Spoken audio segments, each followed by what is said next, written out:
good afternoon, everyone, and good evening to anyone joining us from Saudi Arabia. My name is Dorothy Hanna, and I'm the Program Administrator for the Caxt Ibn Khaldun Fellowship for Saudi Arabian Women here at MIT. Welcome to today's IBK webinar, which is presented by Dr. Sharifa Alghowinem, and it's based on her research here at MIT this past year and more, which is titled A Journey with Social Robots, Opportunities, Challenges, and the Future. So if you have questions, please post them in the Q&A feature as we go along, and we'll get Dr. Sharifa to answer them for us at the end. And before Dr. Sharifa gets started, our program director, Professor Kamal Yusuf Toumi, will introduce Dr. Sharifa's advisor, Professor Cynthia Breazeal. Great, yeah.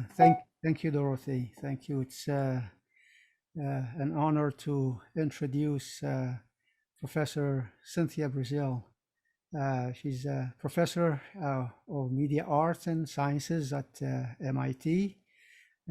She founded and directs the Personal Robots group at the Media Lab. She's also Associate Director for the Bridge. This is MIT's quest for intelligence, where she leads several strategic initiatives in different areas, including democratizing AI through K-12 and also vocational education.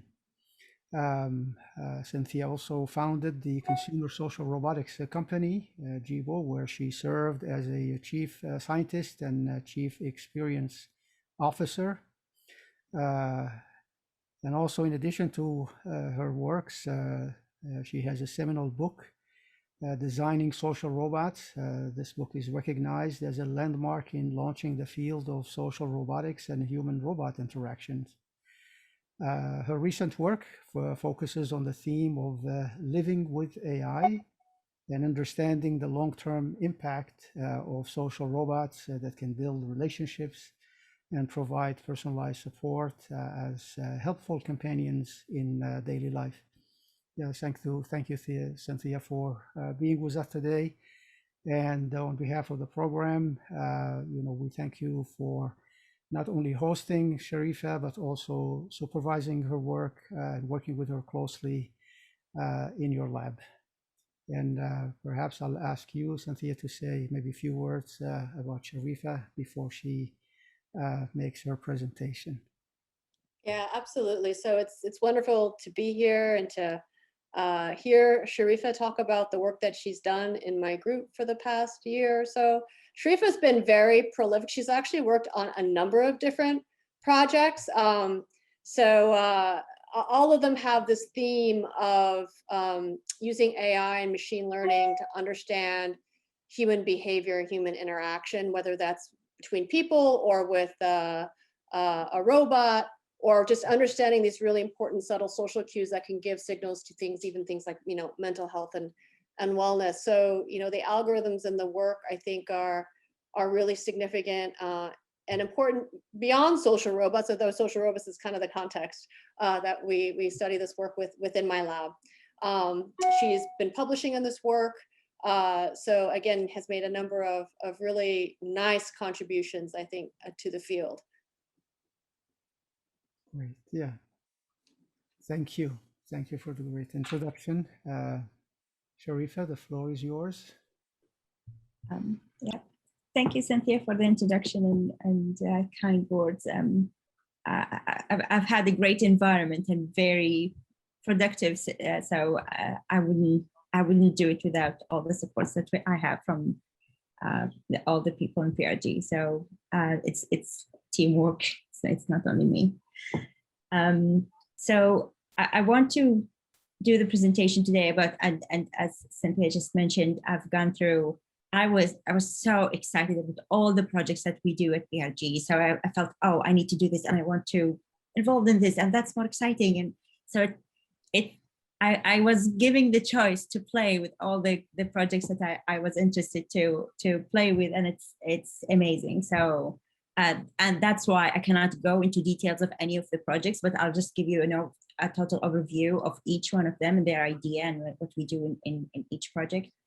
And I'll answer specific questions if you had them in the Q&A, or maybe if you are more interested in to do the specific details, maybe we could take this offline by emails or something. But given the time limits, I cannot go into details of all of it. But I hope that this presentation will be exciting for you as it is exciting for me to talk about those projects. And it's going to be short and sweet. So it's not, if you're not totally related to this area, at least you have a touch of what we do. So to start with, social robots are different from the normal robots. They both do automatic things. They understand their environment and act based on that. But social robots have more they should be understanding the social cues from people, and they should be expressing those social cues as well, and having an interaction with people. That allows them to be different, and that's what allows them to be social. And because they're social robots, they were expecting different things from them, and they should have specific unique characteristics that allows them to be what we expect them to be. For example, their embodiment allows them to express emotions, excitement or sadness, or through their body movement or their facial expression, even though it's virtual, but they should be able to do that through their embodiment. But once these emotions are expressed through embodiment, that allows us as people to see them as entities that's not tools, just like something like your pet or something like you had a relationship with, because you don't see it as an object anymore. And that when you create a relationship with the social robot and you create a rapport, that allows the robot to have more impact into your life, could help you to change your behaviors, or help you, assist you with things that you might neglect otherwise, which we will talk about in certain projects that we'll go through. Social robots, and I think this is one of the great things that I love about Gebo, it's proactiveness. So Alexa, for example, she would not answer you unless you ask her something. But Gebo would, for example, when I wake up in the morning and say, hey, good morning, how did you sleep? And it's great relationship. You feel the emotions, even though you know it's artificial intelligence, it's a tool, but still you keep having this attachment to it because of these proactiveness. And of course, with Gebo and other social robots, they should be able to show emotions and understand emotions in order to be able to reflect or interact with you properly. So that's what makes the social robots different than the normal robots. And we have the pleasure to have Gebo in our lab, and it was initiated by Cynthia, and the design, as we could see, I mean, when I go to the lab and I see Gebo's ancestors, how Gebo have been developed based on all the experience of the other robots and how it's been shaped the way it is, it shows you how much effort and has been done to design it. And so it still hurts me that Gebo is not commercialized anymore, but we had the opportunity to have it, and we have the SDK to expand on the skills that it already have as commercial Gebo, and that's something that is amazing and very unique about our group. So the main work that we do is using Gebo as the social robot, and that now I'm taking you through the projects that I'm involved in. So maybe you already know, and Cynthia has already mentioned that my background is in affective computing and understanding human behaviors, and how can we interfere these behaviors to understand what person mood or their actions or so. And when I applied to IBK, and I said, I think I want to move forward. I want to use this technology of understanding humans in an intervention. And when I saw these social robots grow by, I said, that's it. I'm not going anywhere but here. So it was my first choice to use the tools that I have into an entity that can use them to interact with people.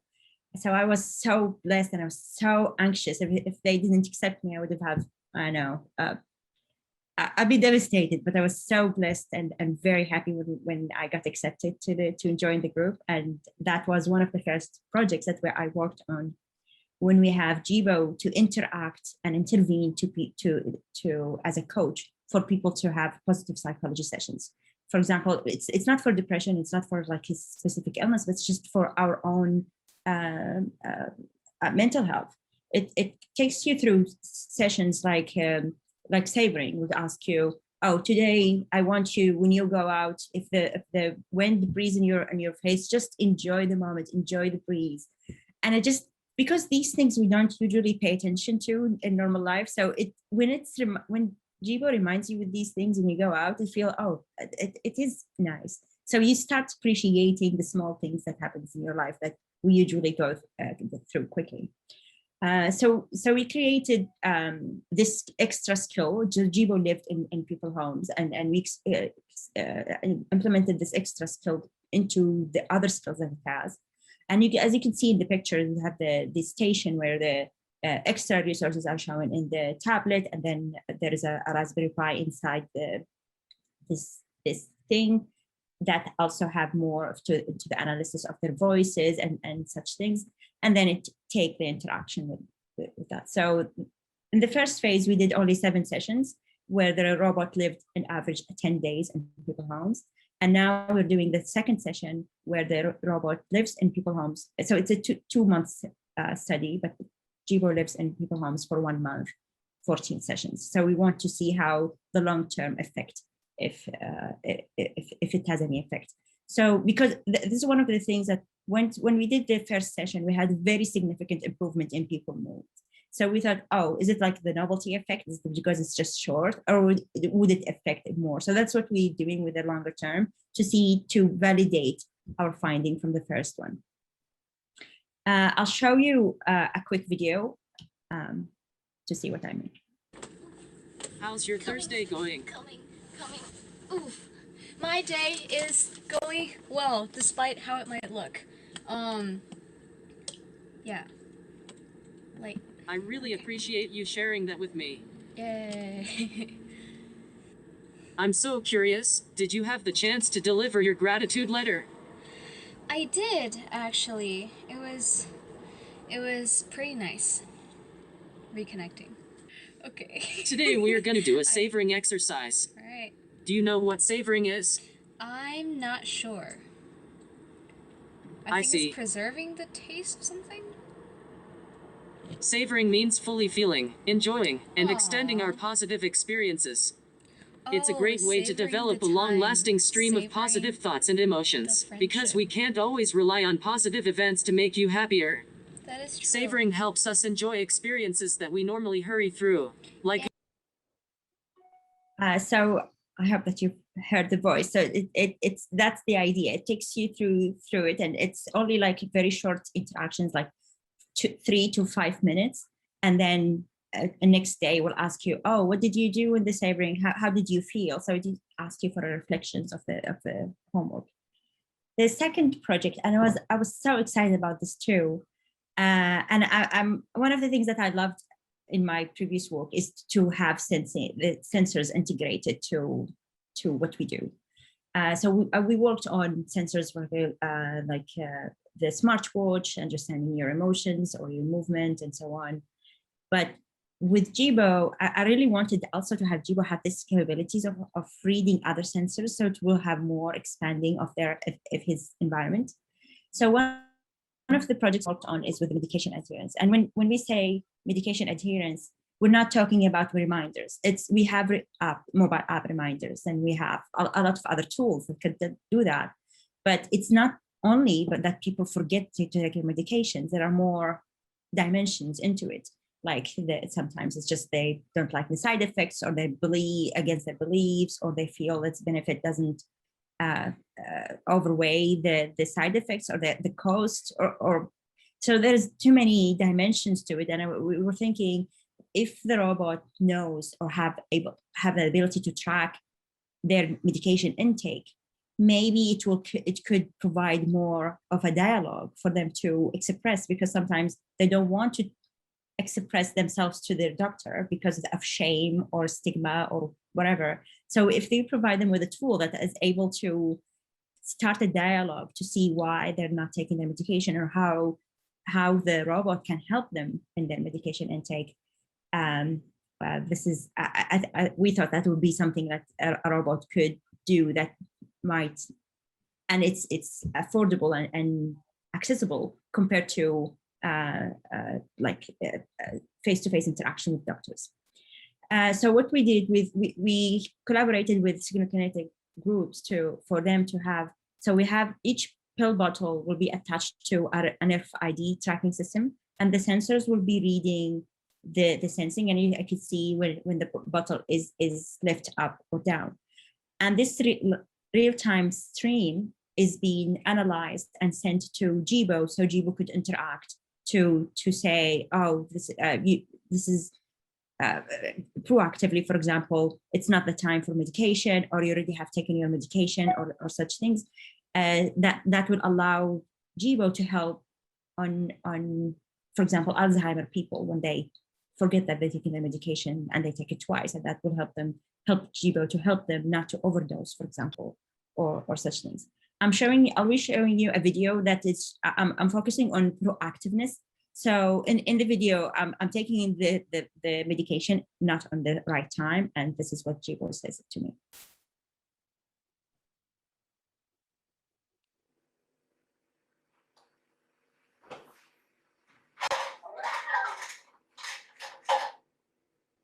Please don't take Lipitor now. You've already missed the dose. It is best to wait for the next dose, which will be in 13 hours. I will remind you then. Is that okay with you? Oh, can't I have it now and again later? According to the instruction, it's best to wait for the next scheduled time. Don't worry, doctors say missing a dose occasionally is alright as long as you start taking it again at the right schedule. I'll make sure to remind you at the right time. I'm here for you. And I love this project very much because it allows us to see how the sensors could be integrated and used and read by Gebo to start the intervention. And that allows it to have more accessibility to our environment, and then we'll be able to assess us.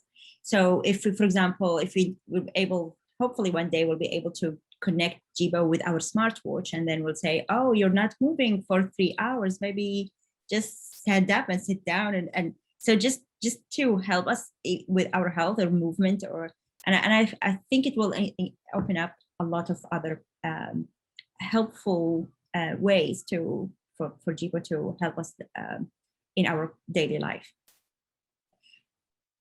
So we're scaling up now. We have one-on-one interaction, and now we're having DAO interaction. So we have this project when we want Gebo to be a part of the family environment, to help parents in their daily activities with their children. Like if they're reading story, how can Gebo interact in a way that elicit and nudge and encourage critical thinking? So let's say the mother is only reading, or the parent is only reading without asking any questions. When Gebo say, oh, why the frog do like this, or why this person wearing shoes that is bigger than him, or something like this, that allow the child to question and then able to think and critically analyze the environment around them. If it's a book, or so just an encouragement and for them to have a better learning experience and a better development of their critical thinking. So this project is divided to 3 phases. So phase 1, we only had we want to understand how the parent and the child read stories in normal way without a robot. So we had them reading a story from a tablet, and then we analyzed. We had to track their bodies, find the joints, triangulate it to a 3D thing, and we wanted to see what's the behaviors and how can Gebo know the style of interaction between the parent and the child. So some parents would allow the child to do the whole reading, and then some others will do the reading, and then some children will be totally annoyed or bored, and then will be just moving a lot. So I think understanding these movement, and we could based on our analysis, we were able to detect the frustration of the parent when the child, for example, is not paying attention or totally distracted by the environment around them, and you could see the frustration in the parent, and you can also see the boredom of the child in the child based on their behaviors. So knowing those signals, can we adjust the behaviors of the robot? Can we make the robot, for example, more when the parent is frustrated? Can the robot intervene to the child so it would just grab their attention, for example, or do something like that? So this is one way to understand for Gebo to understand the behaviors of the parents. We were able to predict what the style of parenting in there. So you could see from for example, parents who are used to asking questions and being interactive and doing more of reading at home, they have certain behaviors, and even the child have adjusted to those behaviors, and it's you could see that he's engaged. The children who are more doing more story reading and more interactive story reading are more engaged based on their behaviors only. So it feels like we are opening up a venue for the robot to have a more understanding of the relationship between the parent and the child, and therefore being able to personalize the intervention between them. So the second phase, I hope I could go to the next slide somehow.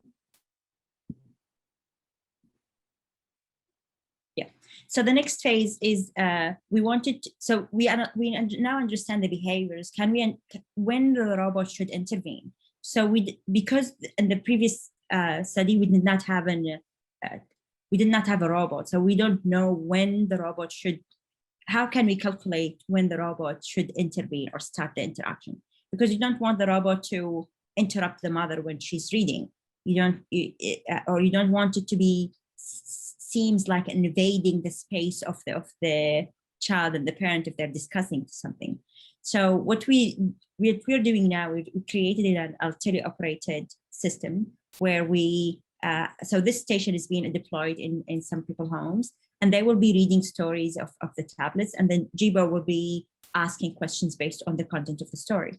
And this content is being automatically generated. Some of them are manually generated. And then the teleoperator will choose one of these questions based on the timing and the page of the story that they're on, and so on. And then once we finish this, we want to analyze what's the best time and what's the perceived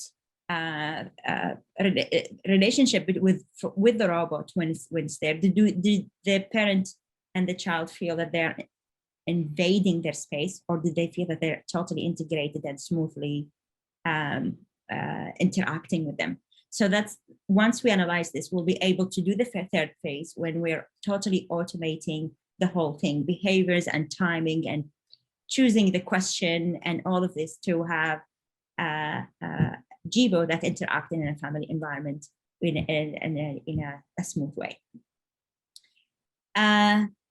This project is just, I did it just for fun. I couldn't feel good if I leave PRG without making Gebo speaks Arabic. So I felt, no, that's just not going to be offensive.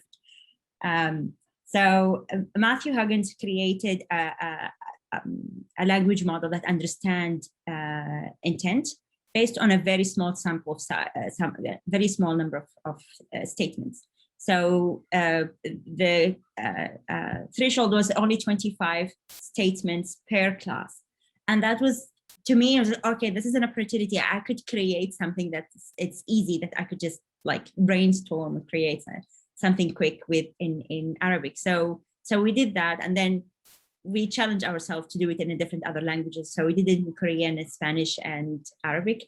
And this is just a small interaction to show that we can create something that is useful for other languages. But you will notice that one of the bad things that I really hated about this is Gebo's voice is being designed carefully to be the way it is. But when we change the language, we cannot use his voice, and therefore it becomes awkward. So just bear with it. Maybe we could find a way to make this voice as he is, even in different languages. But I'll jump through because it's a 3 minutes video. I'll just jump through so we could see the intent recognition and the interaction.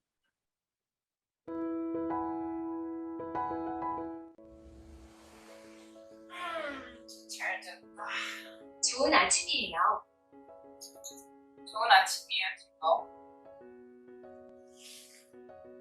오늘 기분이 어떤가요? 머리가 좀 아픈 것 같은데. 두통이 있다고요?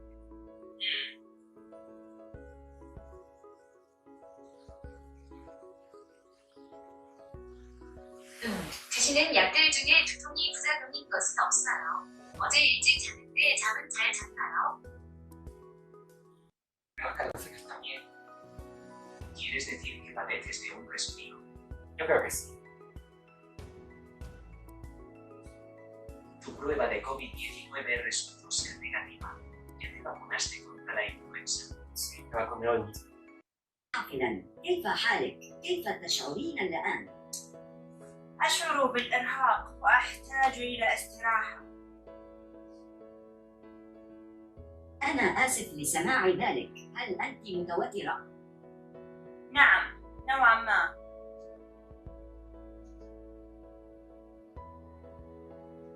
كنت تعملين لساعات طويلة في الآونة الأخيرة، لكنك تمارسين المشي أيضاً. هل يساعدك المشي في تخفيف الضغط؟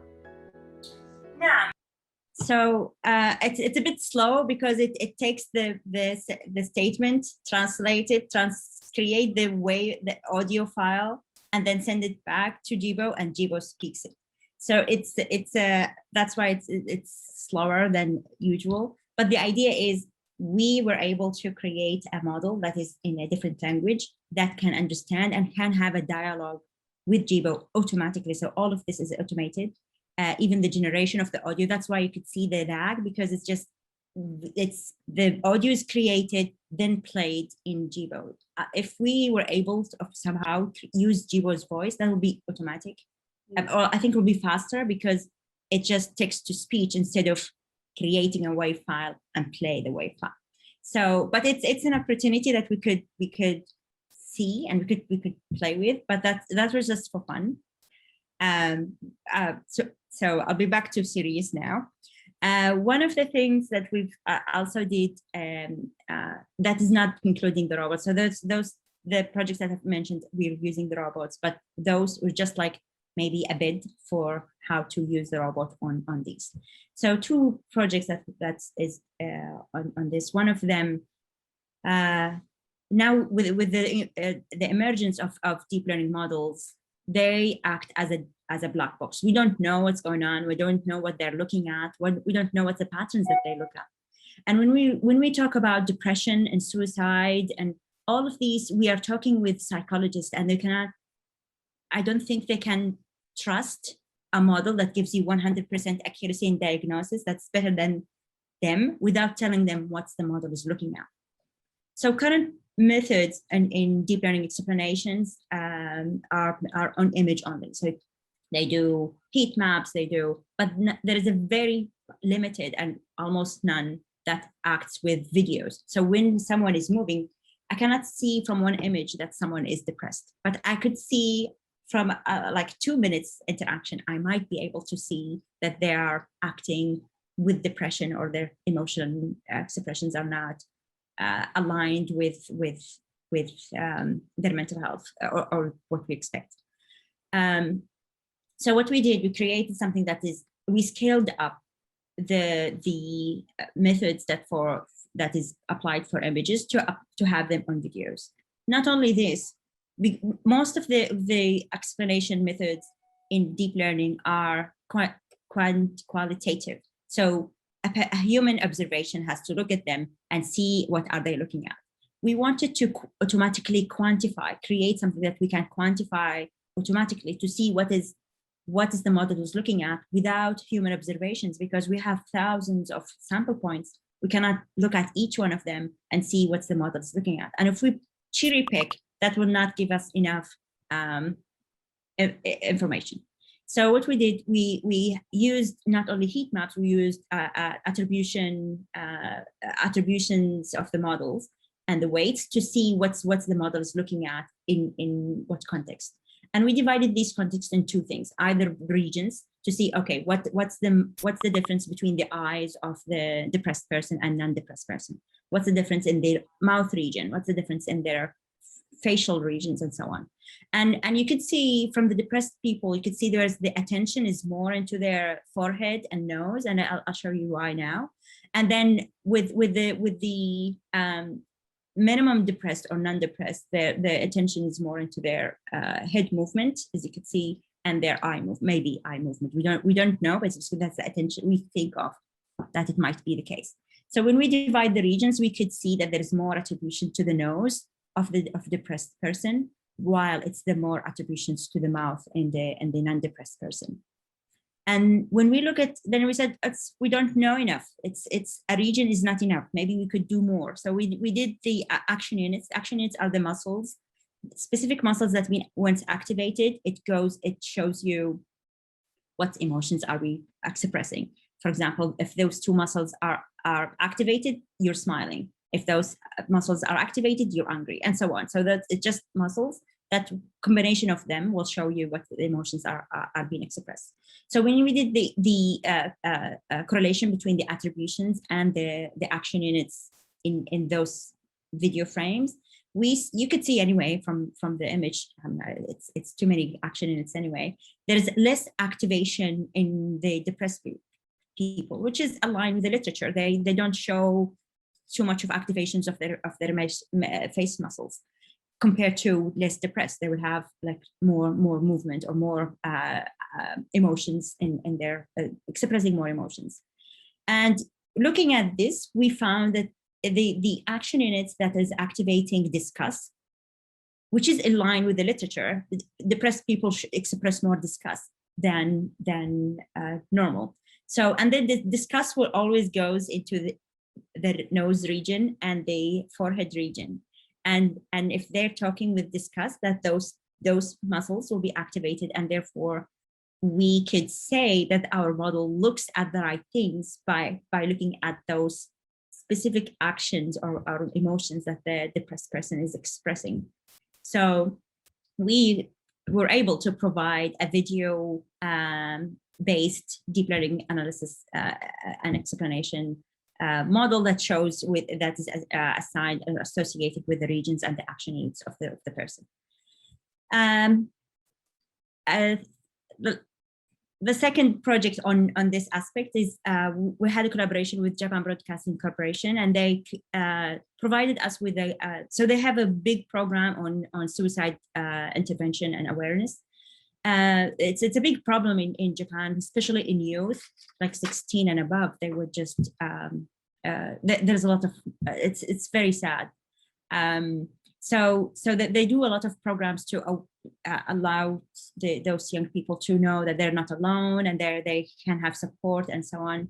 So we collaborated with them to get the data set to see can we detect or see depression or suicide behavior while we are just naive observers waiting in the bus, or so just to analyze what is the behaviors that can indicate their level of suicide risk.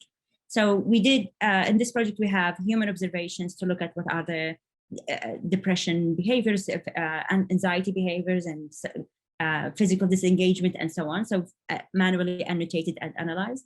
And we have handcrafted features extracted, like how many times they blink, how much frequency of their head movement, do they look down, do they look up, and those handcrafted features that we carefully select based on the literature. And then we also have the deep learning models when we say, okay, we use a black box, we don't know what does it say, or what does it see, and what does it hear, but can it gives us enough information about the or detection about the suicide risk level. And this is still in the go. The last project where we scale up more. So we did one-on-one robot interaction. We did two Devo would have the triadic interaction, and now we want to scale up to a multi-party robot interaction. We have this project when we want to have Gebo in a museum context, and when it is a museum, you want to know those 4 or 5 people are a group, and then you need to identify the group, and then you have to understand each one person behaviors, and then how their behaviors integrate and together to see the dynamics of the group. So who's the leader of the group, or are they happy, or can Gebo say, oh, I suggest that you go there, or are they fighting that Gebo should not talk? Or maybe look at and also once Gebo started the conversation with them, it should know their preferences. And I will say, oh, I think the 3rd floor, there's something blah, blah, that you might interest you based on the conversation that he had with them. So they would have a better experience in the museum. So those are the projects that I'm involved in, and I'm always excited about getting involved in more exciting projects, but sometimes the time doesn't permit. But beyond the projects, of course, we did a lot of trainings, like government teaching certificates, with a lot of several workshops at MIT of leadership and entrepreneurship and patents and all of these beautiful resources that MIT provide. And that was before the pandemic. After the pandemic, I'm enough with Zoom meetings. I think I can't wait until it's open again, so we could do in-person workshops too. I supervised the Master of Engineering student that we worked on the depression expression behaviors, as I mentioned before, and that was it was a great experience to give my student place to be creative while still accomplishing their work. And I also supervised a lot of Europe students, and I'll confess, in the last year I had 6 Europes in my plate, and all of them are freshmen. But it's now that reaching this stage, I feel so awarded and so accomplished looking at them starting from freshmen, like not always clean slide. There's a lot of them have a lot of experience already, but going from there to see them, like last week, one of my students submitted a paper in a conference, and I felt so proud of that paper, more than I'm proud of my own papers. It feels like you feel the reward that you took someone from somewhere and you put them to a path that is very rewarding for me. And I'm sure that she's so proud of herself now. But it's really rewarding to see your efforts is not it's been like accomplished. The last thing that I really want to talk about is, and it's the work environment that we have at PRG. I've never thought it's creative, it's dynamic, there's very exciting projects, but also supportive and collaborative and caring. And when you feel down, a lot of people will pick you up. And I never thought this environment will exist beyond the walls of my family and with my sisters. And I felt if this thing can be created outside the family environment, then I think this is what we should aspire to. And we should have that work environment being applied everywhere else. We should not live in an environment that's less than this, because it will help in reducing anxiety, stress. You will wake up because you go to work because you want to go to work. You will go out of bed because you're excited to do work, not the opposite. And I think that is what we should aspire. And we should, if the world or the work environment looks like this, I don't think we'll have any mental illness. And that's all for me. And I hope that I wasn't too long. I hope that it was too exciting, still exciting, without giving you too much of boredom. That was just right, Sharifa. Thank you so much. Yes. And I can see with the exciting work you're doing why you could create a really compelling work environment like that to match with the work you're doing to make life better for other people too. I'm going to open it up to questions. If anybody who's joined us today wants to ask a question, and put it in the Q&A, but while people are thinking of questions, I don't know if Professor Kamal or Professor Cynthia, if you have anything to ask Sharifa. Sure, maybe I'll just start. And again, I think you can see why Sharifa has been such an important member of our team and has contributed and really just fit into the group and the group culture just so seamlessly in so many ways. And she's become, again, this beloved, important, cherished person in the group. So and Sharifa clearly is very prolific. She's done so much, worked on a number of different projects, has really been there helping a variety of students with her expertise, as well as learning from the group as well. So I guess just at a high level, Sharifa, I guess I'm just curious, like in terms of what you feel like has benefited you the most, kind of career-wise. What experience do you think has kind of done that for you the most of the time you've been in the group? I think everything. Looking at me before the group and now, there is a lot of technical stuff that I have learned and expand.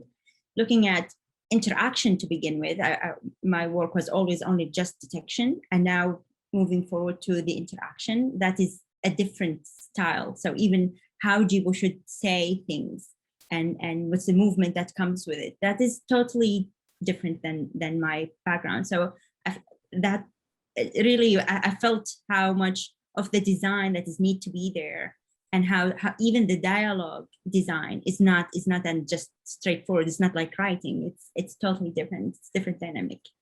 And then moving to having two people, and then more than two people. That I felt that this is something I have never worked on, and this is from the learning curve. It's really moved me from a lot, like critically, my learning curve gone widely. But also the emotional aspect, the environment, and I feel this is what I felt that we were missing in normal life, that we don't have anywhere else. And I think that feels, if I don't want to leave, but if whenever I leave, I will aspire to create an environment for my student or for my colleague, or that should make them feel supported and happy, and like waking up knowing that they're coming in a safe space. So I think that's the thing that I feel it's very important beyond the work.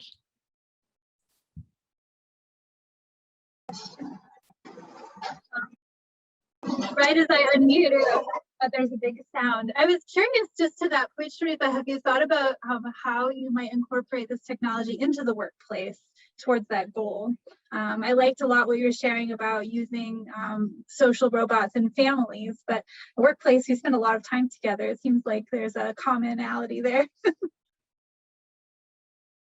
Yeah, I think that needs a lot of research and a lot of brainstorming with Cynthia, and how did she manage to create this culture, and how it's being enforced by all the people that. So we have Polly as our cheerleader, and then we have Hiwan who enforced the culture. So we need to get brainstorming session with them, and how to integrate that to a social robot that could also keep enforcing this. Okay, thank you. Yeah, and yeah, Sharifa, thanks for the presentation, and all these exciting projects that are happening, or in Cynthia's lab. I was thinking, maybe for the children, because sometimes they maybe motivation, or I think you mentioned some of this in your presentation, not only in like this, what is like the level of the robot to start with, and then as it's interacting with let's say children of certain age, then the robot itself can maybe build more of its whether it's experience or knowledge, so that it can raise a level, for example, of understanding or activities that it's doing with the children. And so I talked about only the projects I worked on. Of course, PRG is way much bigger, and they have a bigger aspect when they're looking at children education, and then AI and how they create activities for the children for reading and for AI and how to interact with tools, and it's way bigger than me because I'm not educational person. So I think maybe Cynthia could help out with a few sentences about to answer your question. So can you reframe the question again and make sure that I'm answering the right? Yeah, saying that if these types of robots are kind of let's say targeting the young children, right? So what would be like the level of understanding or information that the robot will have on one hand, and then as it is interacting with, let's say, a child or different children, then the robot will be improving and adding to its knowledge, so that when the robot is interacting with the children, then like every time it's kind of raising the level, challenging them and so on. So yeah. So we have a whole other line of research within the group around adaptive personalization. So as the robot interacts with individual children over time, because these are long-term engagements. So the robot keeps interacting with the same child over and over as they play a variety of educational games with the robot. So, so Heywan Park, our research scientist, she does a lot of this work in applying reinforcement learning to learn a policy of, personalized policy for each child in terms of not only kind of how to adapt the curriculum, but how to actually adapt the robot's behavior as well. We have another PhD student looking at cross-task training. So, all of these games fit together within a larger curriculum. So they're reinforcing concepts in different ways and skills in different ways.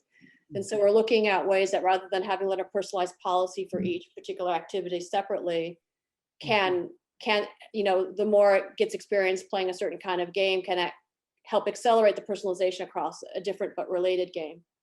So we're looking, at a number of different dimensions in terms of how you do this adaptive personalization over time. But our group is among the first, I think, to actually show success at doing this with young children in, real preschool and kindergarten classrooms.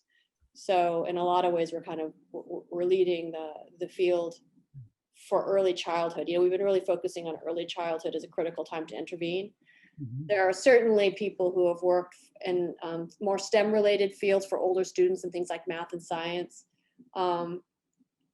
But learning literacy skills for young children is quite different because a lot of it is done through social interaction. And a lot of it is very playful. And in fact, when you think about children's books, this is an area that we're just trying to develop more. There's a lot of common sense understanding that's assumed, especially the younger, the kind of, books that children are reading. And common sense is one of the hardest areas of artificial intelligence.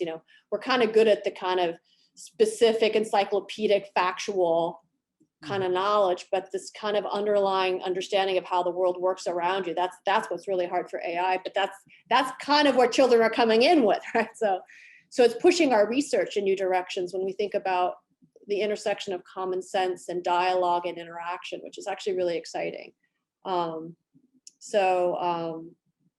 Anyway, yeah, the adaptive personalization, it is a really important area. Thank you. I think this is very exciting. Yeah, it's so Sharifa, when you go back, are you gonna replicate Cynthia's lab somewhere? We don't have Gebo. and I'm not an engineer to create a new robot. So, but I think we could borrow a few of the things that we learned from the lab and see how we could customize it to the resources that we have there. Now, is Gebo an acronym? No. The name of the robot.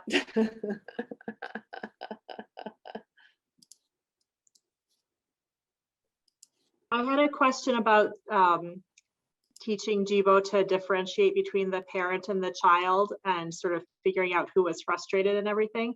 How did that go? How did Gebo understand like who was the adult in the relationship? And I was fascinated by the sort of vectors on the screen and stuff, but wondered if you could say more about that. Well, it's a big problem. It's a really big problem in the AI environment. So it will take me a while. But I'll try to slice it down. Thank you. So there's a problem of detection. So in each image, you find a person, and then you have the problem of tracking. You want to keep the same person, the one that you detected the first frame, to be tracked in several frames, even if they switch places, if they move, if they're like cover their faces with a book and then come back, or they hide behind their parents or whatever. So there's a lot of problems that could hinder our tracking algorithms. So looking at the literature of airport surveillance, when they try to find a person from one frame or even a camera view to another camera view, and this person could be like obscured by walls or other people, and this person could carry a bag, and then the bag could be in the other hand. So we cannot rely on the appearance of that object, but we have to rely on what segments of that object that exists. So in the airport surveillance, they do like patches, like they take part of the face, part of the shoulders, part of the legs, and so on, and they keep tracking those small patterns to see if they still exist, and therefore track the person. And then you come up, so this is how the advanced tracking happens, and which I have adopted in this segments. So to identify the person and keep tracking them. And now we have the problem of who is who, as you just mentioned. And then I added to that the face recognition. So if you could have the face embedding and train it on, oh, that's the apparent or person with the age of such and female or male or whatever, and that's their face. And you keep tracking. Once you track the bodies, you want to track the same face, and then you keep knowing that this is the adult, or as you say, based on the age or gender or size, and then that's the child, and that's where the tracking and the identification happens. So it's 3 layers: tracking, detection, tracking, surveillance tracking, then face recognition. It's a very long answer, but I was so excited about this because it took me 3 weeks to just manage how to make it happen accurately without, and because we know that this is going to be deployed in people's homes, and we wanted to work without any manual annotation. And therefore I had to spend a good amount of time to just nail it, and I did. Good job. So then at the same time, you're also tracking sort of their emotional state to some degree? So I'm not a fan of facial expression, even though I know how great they are. It just, the tools that we have now, they're trained on in acted emotions. So I am happy now, but I'm not smiling, and therefore the detection will not tell that I'm happy, because it doesn't know the subtle, spontaneous facial expressions. It only, because it's being trained on actors or from movies, and they should exaggerate their emotions to show you what you want you to learn, and that doesn't work in our real life. So I feel strongly about more about the body behaviors and the head movement and eye gaze, because I think we can detect them automatically, and then we could have an inference of what they mean with the other cues. So not facial expression, but more to how their head is moving. Are they looking at the book? Are they looking outside? Are they looking at their mother's or their parents' faces? And that will help me a lot on what to understand where they're at. Are they bored? Are they and then, for example, their body orientation? Are they looking at their body orientations to each other or against each other?